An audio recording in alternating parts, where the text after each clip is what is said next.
ॐ नमो भगवते वासुदेवाय। ॐ नमो भगवते वासुदेवाय।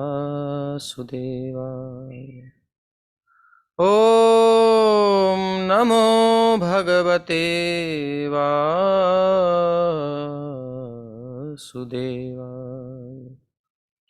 नारायणं नमस्कृत्यं नरं चैव नरोत्तमं देवीं सरस्वतीं व्यासं ततो जयमुदीरयेत्। नष्टप्रायेष्वभद्रेषु नित्यं भागवत सेवया भगवत्युत्तमश्लोके भक्तिर्भवति नैष्ठिकी। श्रीमद्भागवत महापुराण की जय। श्री प्रभुपाद की जय।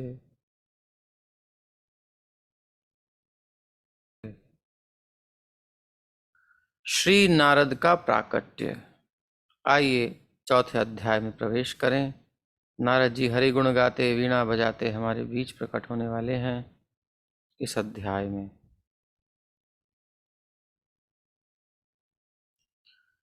व्यास उवाच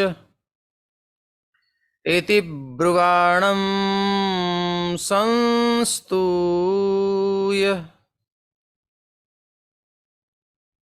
इति ब्रुवाणं संस्तूय मुनीनां दीर्घसत्रिणाम्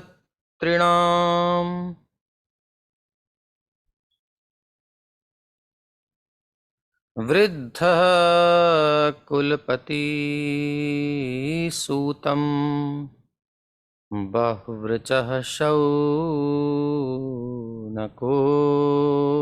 ब्रवीत्।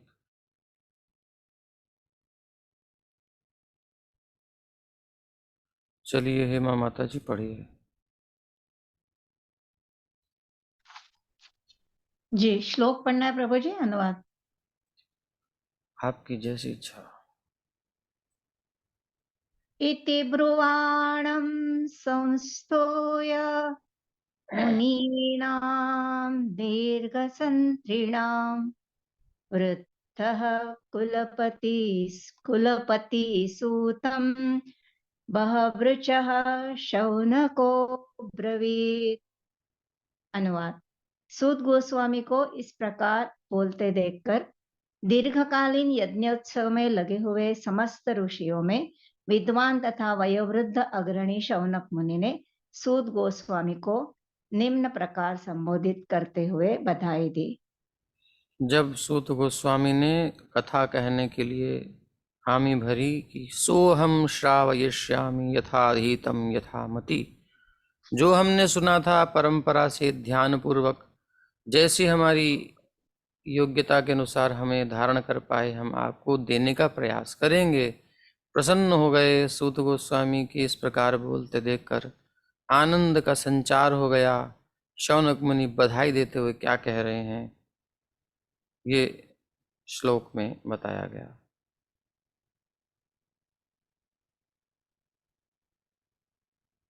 इस चौथे अध्याय में सारे सा में एक ही डंडा होता है। इस चौथे अध्याय में सारे शास्त्रों में और सर्वश्रेष्ठ श्रीमद् भागवत के वक्ता और श्रोता की हर प्रकार से श्रेष्ठता कही गई है। साथ ही साथ श्रील व्यासदेव के चित्त की अप्रसन्नता का भी वर्णन हुआ है, क्योंकि वो सबसे वृद्ध थे, कुल के मध्य में मुख्य थे, व्यासदेव के द्वारा ज्ञान में प्रवीण भी थे। इसलिए शौनक मुनि को, शौनक ऋषि को सभी मुनिगणों के द्वारा प्रश्नकर्ता के रूप में व्यवस्थापित किया गया, ये भाव है। भाव क्या है कि जो चौथा अध्याय है इसका तीसरे अध्याय का लिंक क्या है? पीछे वक्ता सूत गोस्वामी क्या कह रहे हैं कि जैसे सुखदेव जी और परीक्षित जी की बड़ी श्रेष्ठ स्थिति है, उसको न बताया वक्ता श्रोता की स्थिति यथाधीतम, उनसे इन्होंने पढ़ा है। ये हमने कल पिछले श्लोक में अच्छे से समझा इसको। साथ ही साथ व्यास देव के चित्त की अप्रसन्नता का भी वर्णन हुआ है। इस अध्याय में वर्णन होगा कि व्यास देव प्रसन्न नहीं थे, संतुष्ट नहीं थे अपनी कृतियों से, और क्योंकि वो सबसे विद्ध थे, कुल के मध्य में मुख्य थे, और ये सूत गोस्वामी जिनके हैं बात चल रही है, और ऐसे व्यास देव के द्वारा ज्ञान में प्रवीण भी थे, निपुण थे, अच्छे से पढ़ाए गए थे, इसलिए शौनक ऋषि को सभी मुनिगणों के द्वारा, यानी कि सारे 88,000 ऋषि मुनि प्रश्न करें तो बुद्धिया काम नहीं करेगी। फिर सूत गोस्वामी कहेंगे किस किस का उत्तर दें, जैसे कि संसद में होता है, ये पटापट पटापट बोले जा रहे हैं, बोले जा रहे हैं, बोले जा रहे हैं, एक के ऊपर एक, कुछ समझ में नहीं आता। तो ऐसे चिड़िया चहचहाती हैं, ची ची ची ची ची ची ची ची ची ची। ये कोई विधि नहीं है। एक को आगे करो, हमको लगता है हमको भी ऐसे ही करना पड़ेगा। अब कौन शौनक मुनि बनेगा हमारी सभा का? वो तैयार हो जाओ, वोटिंग चालू होगी अब, क्योंकि ऐसे तो कोई बोलता नहीं है, शायद संकोच करते हो, इसी परंपरा को निभाना चाहते हो कि हम सीधा प्रश्न नहीं कर सकते, हमें कोई प्रतिनिधि चाहिए। तो एक वोट डाला जाएगा, अभी पोल दिया जाएगा श्रीमद् भागवत के उसमें, उस पोल में सबको वोट देना है किसको प्रतिनिधि बनाया जाए, जो सबके प्रश्न हमारे सामने प्रस्तुत करेगा। चलो आज मनोनीत कर देते हैं, ऐसे ही पोस्ट बांटी जा रही है आज।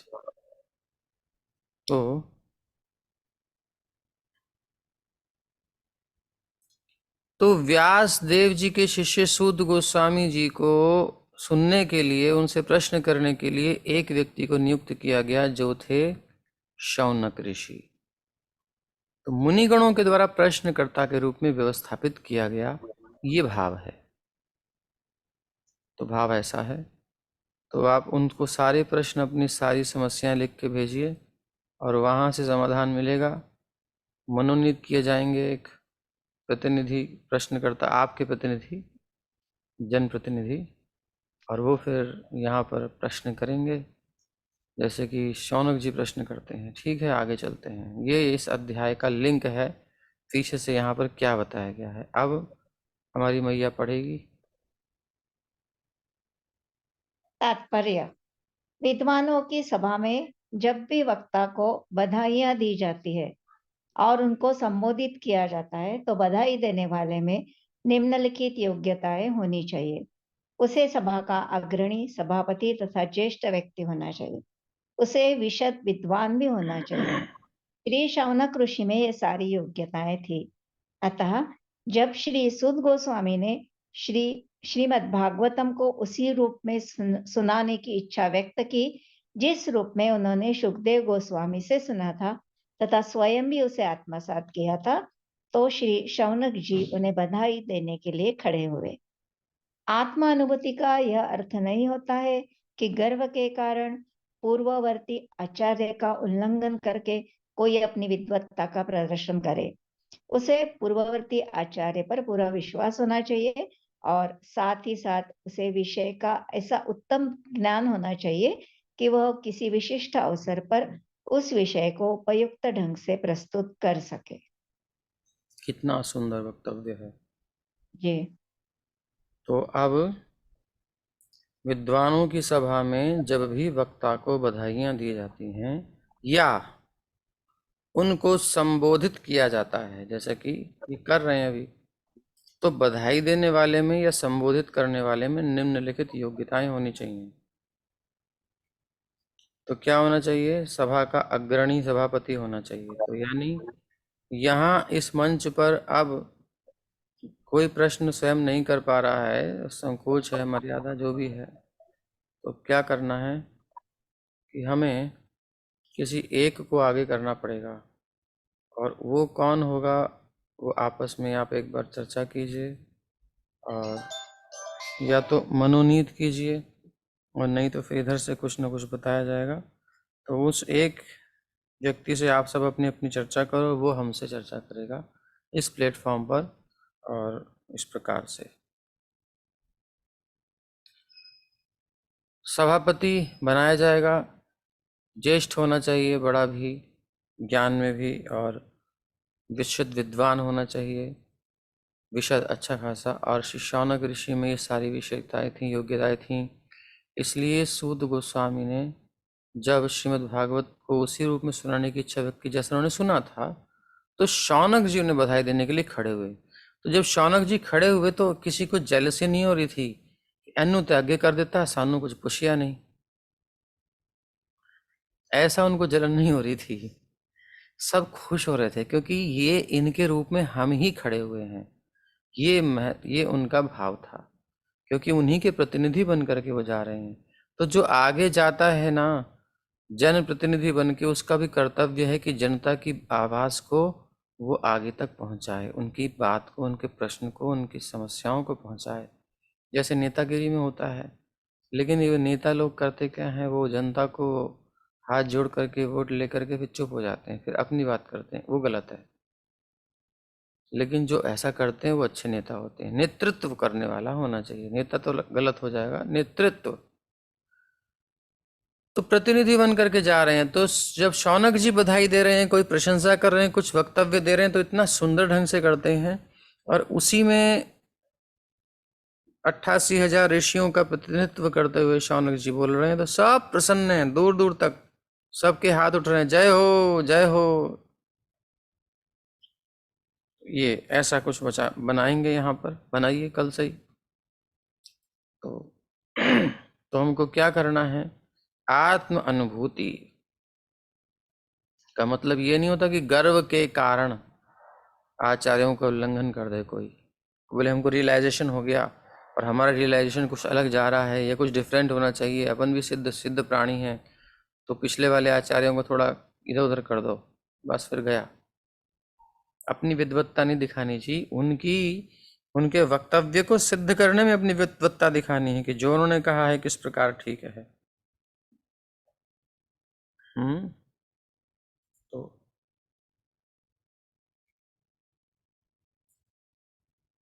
पूर्ववर्ती आचार्यों पर पूरा विश्वास। और कुछ लोग होते हैं, प्रभुपाद जी कोई उन्होंने पूरा नहीं दिया, ऐसा नहीं लिखा, वैसा नहीं लिखा, प्रभुपाद जी ने पूरा ज्ञान नहीं दिया, छुपा के रखा, जो भी है चेंज करते हैं, इस्कॉन जाते हैं, भग जाते हैं छोड़ के, बाबा जी बनेंगे, कुछ करेंगे। और साथ ही साथ उसे विषय का ऐसा उत्तम ज्ञान होना चाहिए कि वो किसी विशिष्ट अवसर पर, अब आप लोग जो पढ़ रहे हो, तो कल कितना अच्छा प्रभुपाद ने दिया था, क्या किसी ने नोट्स बनाए? एक दो जनों ने नोट्स बनाए, बाकी सब लल्लू लाल हलवाई की तरह बस मिठाइयाँ बेचते रह गए।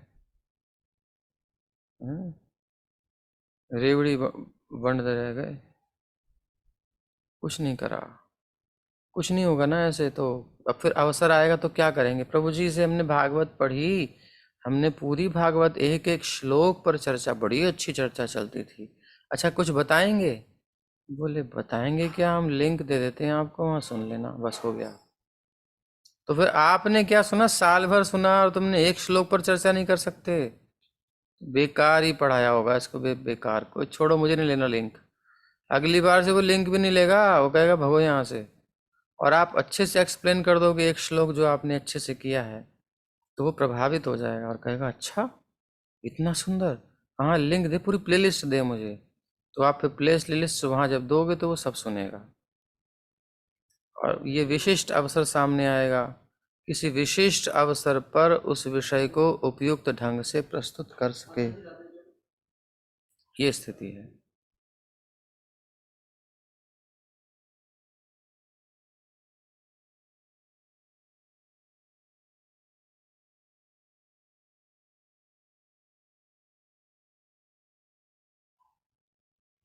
तो उपयुक्त ढंग से विषय को प्रस्तुत कर सके।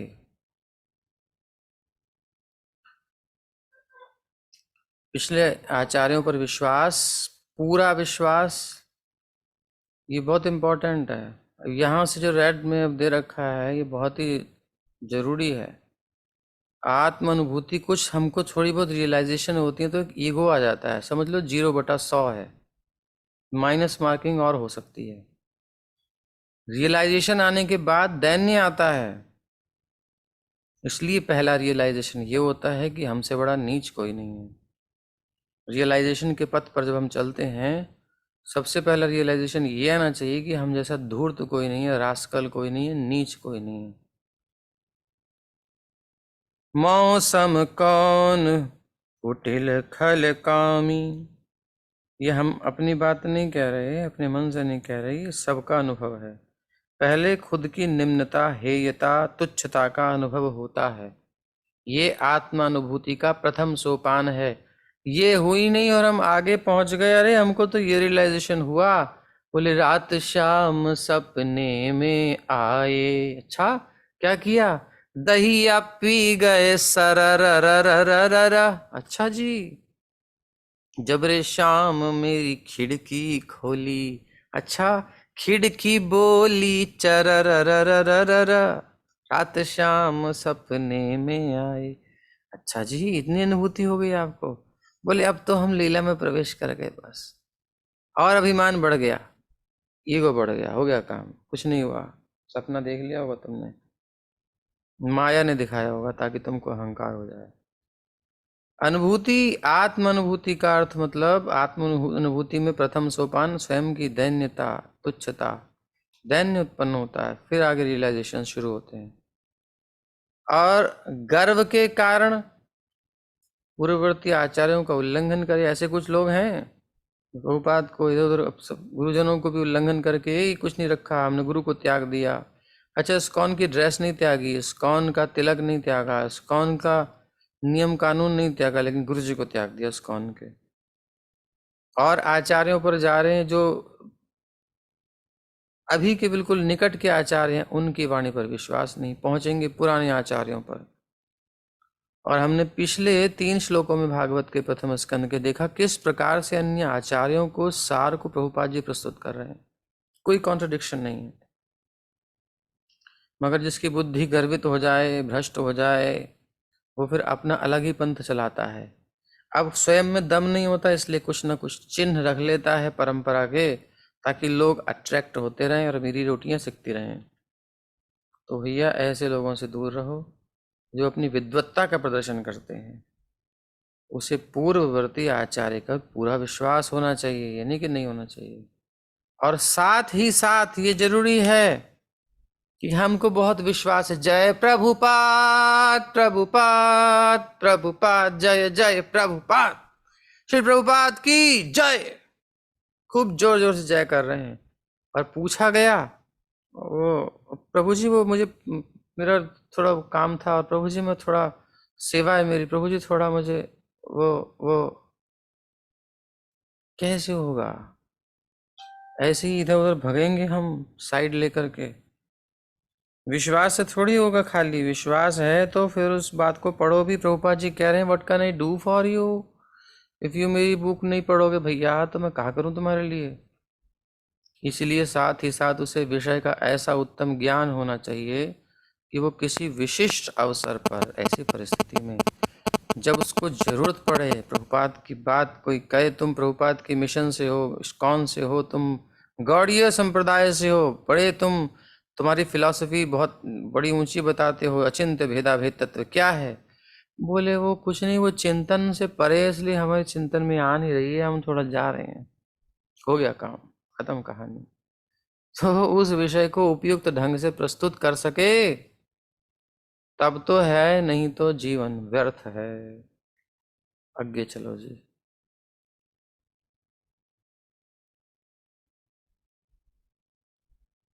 पढ़िए। विषय के मूल उद्देश्य का पालन होना चाहिए। खींचतान कर उसका कोई दुर्बोध अर्थ नहीं निकालना चाहिए, अपितु श्रोताओं को समझने के लिए उसे रोचक ढंग से प्रस्तुत करना चाहिए। इसे आत्मसात करना कहा जाता है। सभा के अगुआ शौनक ने वक्ता श्री सूत गोस्वामी के महत्व का यथाधीतम तथा यथामति कहकर अनुमान हाँ, लगा लिया था। अतएव परम प्रसन्न होकर वे उन्हें बधाई दे रहे थे। ऐसे व्यक्ति से कभी नहीं सुनना चाहिए जो मूल आचार्य का प्रतिनिधित्व न करता हो। अतएव इस सभा में वक्ता तथा श्रोता दोनों ही प्रामाणिक थे। जिसमें श्री भागवतम को दूसरी बार सुनाया जा रहा था। भागवत के ऐसे मानक वाचक से वास्तविक उद्देश्य को बिना किसी कठिनाई के स्थिर रखा जा सकता है। ऐसी स्थिति उत्पन्न किए बिना बाह्य प्रयोजनों के लिए भागवत का वाचन वक्ता तथा श्रोता दोनों के लिए व्यर्थ का श्रम है। कौन सा वाला कलर प्रभु जी? तो अब कितनी सुंदर बात, मतलब एक एक तात्पर्य प्रभुपाद जी का, मतलब क्या कहें, कागर में सागर भरा हुआ है। तो विषय के मूल उद्देश्य का पालन होना चाहिए। जो विषय है उसका मूल उद्देश्य,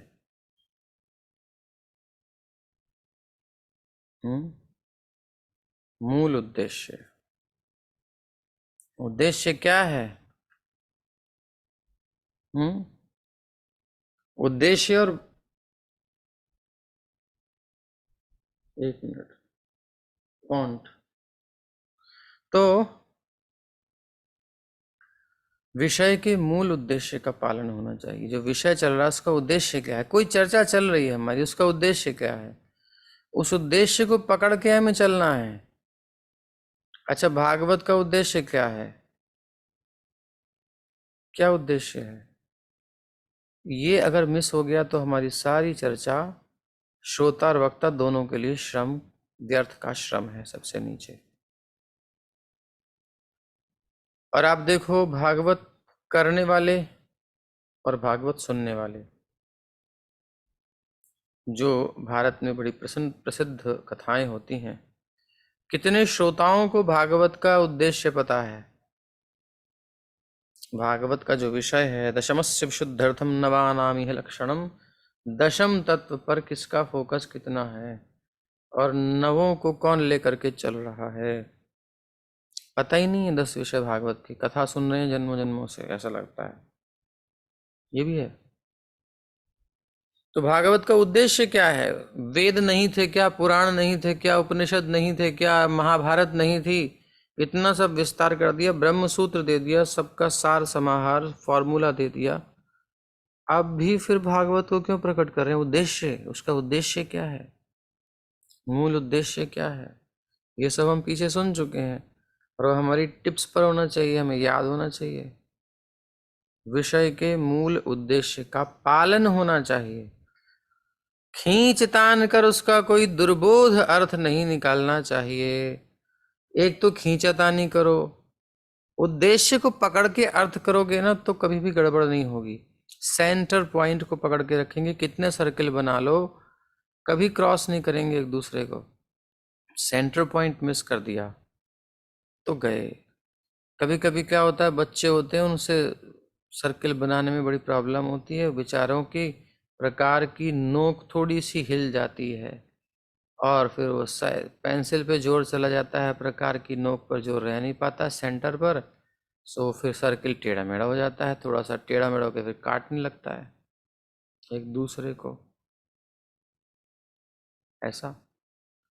तो अपन लोगों के साथ भी ऐसा होता संसार में। अपन कृष्ण रूपी केंद्र को छोड़ करके अपनी इंद्र तृप्ति के केंद्र में थोड़ा प्रेशर ज़्यादा दे देते हैं, फिर सर्कल बिगड़ जाता है, सेंटर ही चेंज हो जाता है, सेंटर चेंज हो जाता है। फिर भागवत का उद्देश्य हो जाता है जन प्रतिष्ठा, धन संग्रह।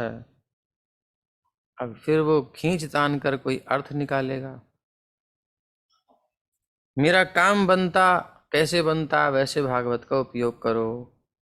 दूसरा, फिर वो भागवत में भक्ति की महिमा है, भगवान की समर्पण की बात है, लेकिन खींच तान कर ज्ञान के पक्ष में उसको सिद्ध करेगा।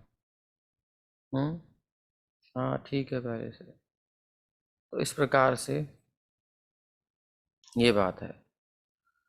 तो खींच तान करके कोई दुर्बोध अर्थ करना नहीं चाहिए। श्रोताओं को समझाने के लिए उसे रोचक ढंग से प्रस्तुत करना चाहिए।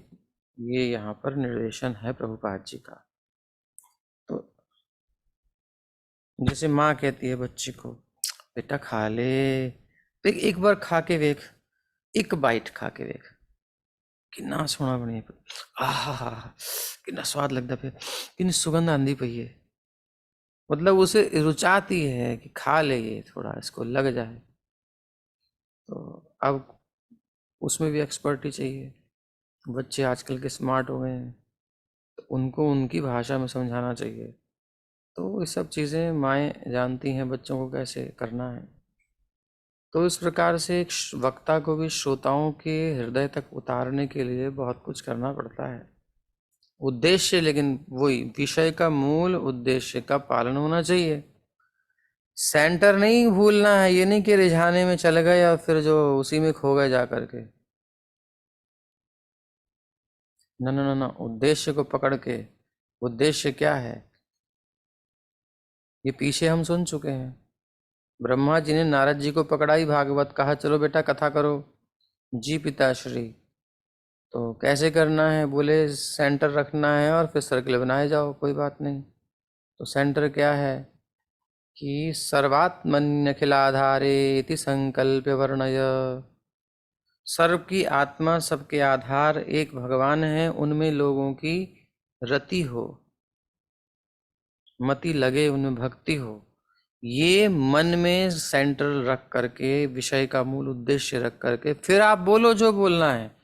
आपके अंदर से सही ही निकलेगा, गलत निकलेगा ही नहीं, क्योंकि केंद्र गलत नहीं है। और कुछ और उद्देश्य आ गया तो फिर बहुत कुछ निकल जाएगा। तो कभी कभी स्लिप हो जाती है वाणी, तो तभी समझना चाहिए हृदय में कुछ वासना आगे आ गई है कृष्ण को छोड़कर। ठीक है, तो ये हो गया। रोचक ढंग में इतना नहीं रोचक कर दिया कि बस वो उसी में रोचक ही हो गया, गए कथा गई काम से, नहीं। इसे क्या करते हैं, इसे आत्मसात करना कहा जाता है। अब आप चलेंगे कल के श्लोक के तात्पर्य में, जहां आत्मसात शब्द था, जहां जा सकते हैं इजीली तो चलें, अन्यथा कोई बात नहीं।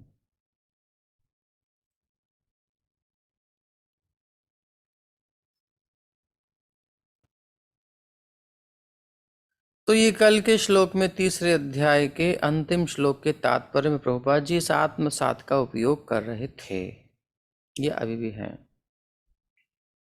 तो यहाँ क्या कह रहे हैं, सुखदेव गोस्वामी ने भागवत को उसी रूप में प्रस्तुत किया, केंद्र को, मूल उद्देश्य को ध्यान में रखते हुए, जैसे कि आगे हमने पढ़ा था। अब इससे मिलाओ, जिस रूप में उन्होंने अपने महान पिता से सुना था, वहां भी वही केंद्र था, उस केंद्र को आगे पकड़ाया। उसी तरह सूत गोस्वामी भी भागवत को उसी रूप में प्रस्तुत कर रहे हैं, केंद्र नहीं बदला है, वही उद्देश्य है, निजेंद्र प्रीति नहीं है। जिस रूप में उन्होंने सुखदेव गोस्वामी से सुना था, केवल सुनना ही काफी नहीं है, मनुष्य को चाहिए कि ध्यान पूर्वक मूल तत्व को आत्मसात करे।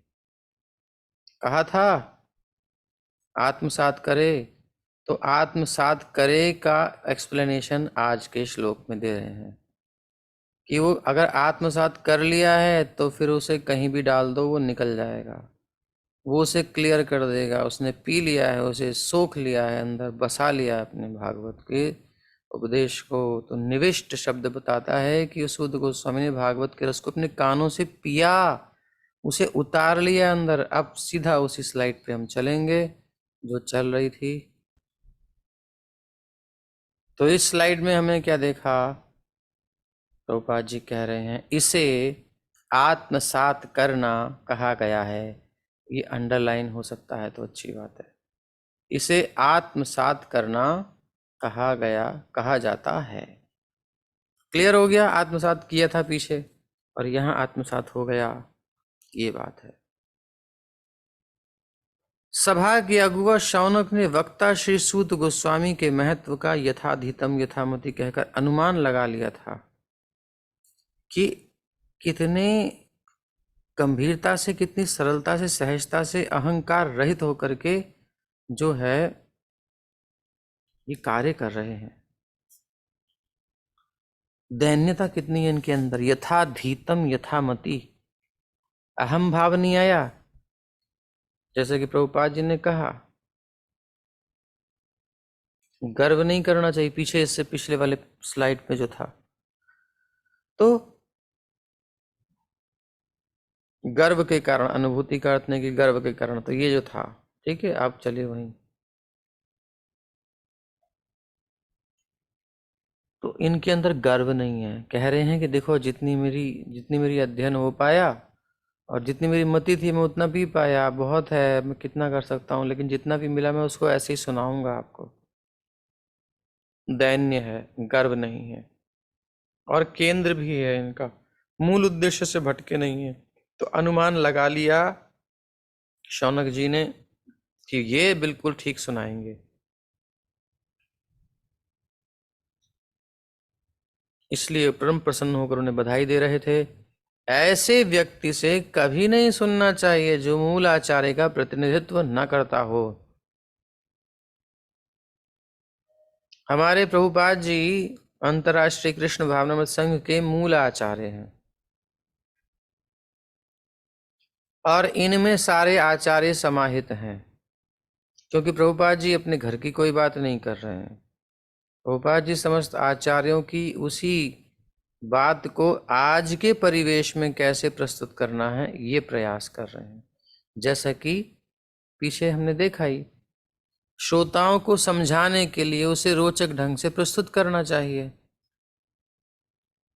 प्रभुपाद जी ने आज के परिवेश में दिया, और पिछली टीकाओं को पढ़ेंगे तो जो जिज्ञासु हैं, गंभीर हैं, वो तो समझ जाएंगे, बट जनरल लोग, हम सब कहाँ उसमें दिमाग लगा पाएंगे। इतनी टेढ़ी टेढ़ी बात, इतनी गंभीर गंभीर बातें, कभी कभी प्रमाण कहाँ कहाँ से ले करके। वो एक अच्छा है, लेकिन जिसकी उसमें इंटरेस्ट क्रिएट हो जाए उसके लिए। अब जनरल पब्लिक के लिए तो नहीं होगा, तो उसके लिए प्रभुपाद ने थोड़ा सा उसको सरल करके, रुचिकर करके दिया है।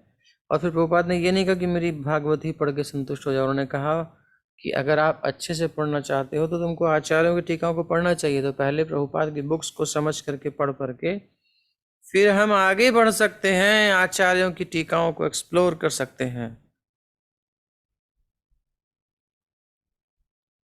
तो बिल्कुल सही चल रहा है सब।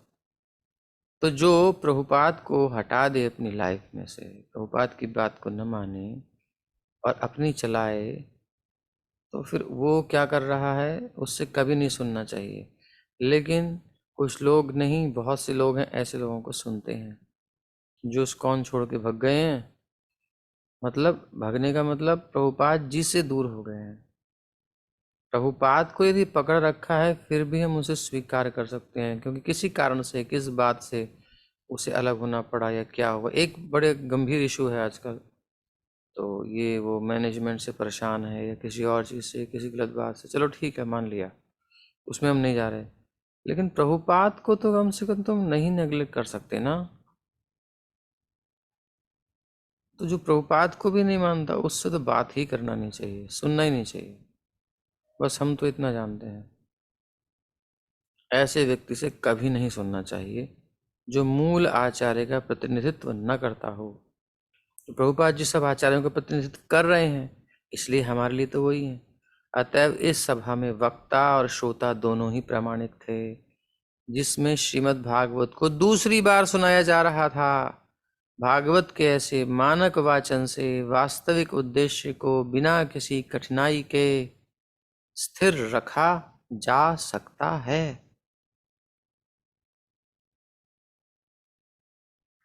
तो जो ये एक आदर्श कथा है, आदर्श वक्तव्य है, वाचन है, इससे जो वास्तविक उद्देश्य है भागवत का, जो कि फर्स्ट लाइन में है, विषय के मूल उद्देश्य का पालन होना चाहिए।